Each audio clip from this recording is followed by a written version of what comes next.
Hello guys, welcome back to this channel. In this today's tutorial, I'm going to show you how we can change text font on Instagram story.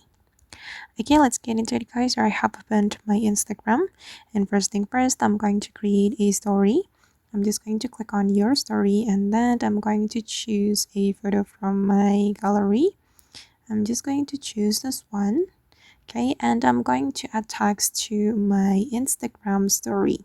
I'm going to click on this text option and then I'm just going to type in dreamy, and if you want to change the font you can go to the right or go to the left and you can choose the font that you want to apply to your story.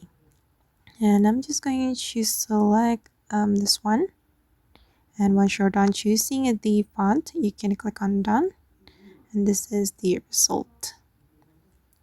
Alright guys, and that's all the way to change text font on Instagram story. I hope this tutorial will be useful for you. Thank you so much for watching, and if you found this tutorial useful, don't forget to hit the like button, leave your comments, and also subscribe to this channel. See you in the next video.